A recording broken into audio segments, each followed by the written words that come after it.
ரதியக்கா அடுப்படியில் இன்றைக்கி அக்கா காலிஃப்ளவரும் பட்டாணியும் போட்டு ஒரு கூட்டு பண்ண போகிறேன். அக்கா மெத்தடில் எப்படி பண்ணுறேன்னு பாருங்கள்.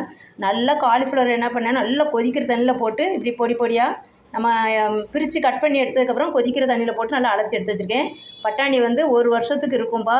நம்ம பட்டாணி சீசனில் வாங்கி நல்லா உரிச்சிட்டு டப்பர்வேரில் போட்டு ஃப்ரீசரில் வச்சுட்டிங்கன்னு வச்சுக்கோங்க, 1 இயருக்கு இருக்கும். இது வந்து நான் 2 மந்த்துக்கு முன்னாடி வாங்கின பட்டாணி.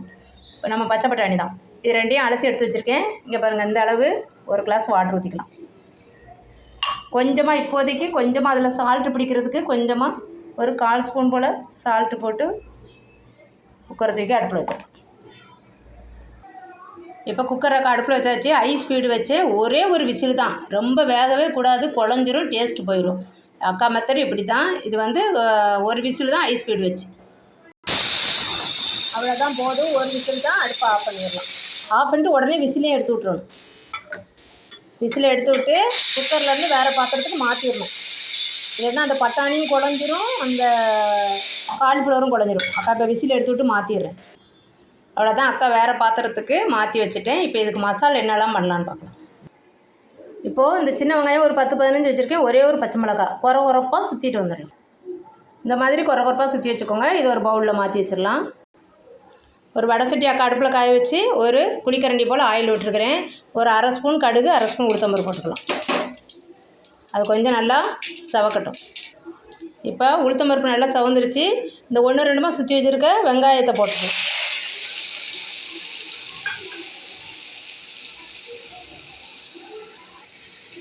இதில் கொஞ்சோண்டு கறிவேப்பிலை போட்டுக்கலாம். லைட்டாக 2 பரட்டு பரட்டினோடனே மசாலாலாம் போட்டுருவோம். இப்போ வந்து அக்கா மசாலா என்ன சேர்க்க போகிறேன் பாருங்கள். 1/4 ஸ்பூன் மஞ்சத்தூள், தனியாத்தூள் ஒரு 1/2 ஸ்பூனு, 1 ஸ்பூன் ஃபுல்லாக தனி மிளகாத்தூள். இதுக்கு எந்த கரம் மசாலா, சிக்கன் மசாலா, கரம் மசாலா எது வேணால், பட்டை அந்த மாதிரிலாம் போடுறது எங்களுக்கு பிடிக்காது. எங்களுக்கு இல்லை, மெயினாக என் ஹஸ்பண்ட் பிடிக்காது. அதனால் அந்த மாதிரி மசாலா சேர்க்காமல் இது கூட்டு இப்படி தான் பண்ணுவேன் அக்கா. இப்போ நம்ம வேக வச்சு வச்சுருக்க காலிஃப்ளவரும் அந்த பட்டாணியும் போட்டுருவோம். அந்த வாட்டரோடு ஊற்றிடுங்க கொஞ்சம், அப்போ தான் மசாலா வேகும். நம்ம பச்சையாகவே வெங்காயத்தை சுற்றி வச்சுருக்குறோம், 1-2மா அது அப்போ தான் வேகும். அதனால தான் ஒரு விசில் எடுக்க சொல்கிறேன். ரொம்ப வந்துச்சுன்னா நம்ம இப்படி பரட்டும் போதே அது வந்து குழஞ்சி டேஸ்ட்டே வேறு மாதிரி ஆகிடும். இப்போ வேக வைக்கும்போது ஒரு 1/2 ஸ்பூனு சால்ட்டு போட்டிருப்போம். இப்போ ஒரு 1/2 ஸ்பூன் சால்ட்டு போட்டுக்கலாம். இந்த ஸ்பூனில் அரையாக போட்டிருக்குறேன்.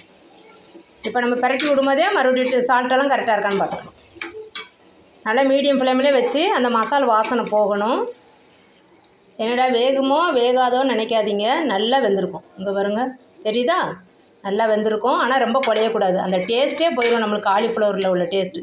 இன்னும் கொஞ்சம் அப்படி நல்லா பரட்டி எடுக்கலாம். நம்ம வேக வச்சு எடுக்கும்போது எவ்வளோ வாட்டர் இருந்துச்சு பாருங்கள். இப்போ ஒரு வாட்டரும் காணும் பாருங்கள், ஒரு வாட்டரும் இல்லையா? நல்லா பரட்டியாச்சு. இது ரொம்ப ஃப்ரை மாதிரி வரணும்னு பரட்டக்கூடாது, இதில் உள்ள சத்தே போயிடும். நம்ம காலிஃப்ளவர் பட்டாணி சாப்பிட்றதுக்கு அப்புறம் பிரயோஜனம் இல்லாமல் போயிடும். எது கொடுத்தாலும் குழந்தைங்களுக்கு நம்ம நல்லா ஹெல்த்தியாக கொடுக்கணும். இங்கே பாருங்கள், இந்த மாதிரி கூட்டு பண்ணி அக்கா மெத்தடில் இந்த மாதிரி கூட்டு பண்ணி சாப்பிட்டு பாருங்கள். கர்ட் ரைஸு, சாம்பார், இன்றைக்கி எங்கள் வீட்டில் சாம்பாருக்கு தான் அக்கா அந்த கூட்டு செஞ்சுருக்கிறேன். ரொம்ப ஹெல்த்தியாகவும் இருக்கும், டேஸ்டியாகவும் இருக்கும்.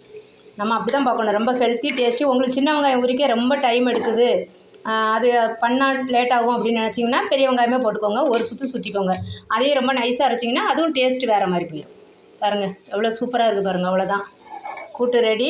ஆஃப் பண்ணிடலாம். அக்கா மெத்தடில் இந்த காலிஃப்ளவர் பட்டாணி, ஒரு காலிஃப்ளவர் மீடியம் சைஸு, ஒரு கை அளவு பட்டாணி வீட்டில் இருந்துச்சு. எவ்வளோ வேணால் போட்டுக்கலாம், நம்ம விருப்பம் தான். காலிஃப்ளவர் பட்டாணி அதிகமாக போட்டு காலிஃப்ளவர் கம்மியாகவும் போட்டுக்கலாம். அவ்வளோதான் இன்றைக்கி அக்கா மெத்தடில் இந்த கூட்டு செஞ்சு பார்த்துட்டு அக்கா கமெண்டில் எப்படி இருக்குன்னு சொல்லுங்கள். தேங்க்யூ.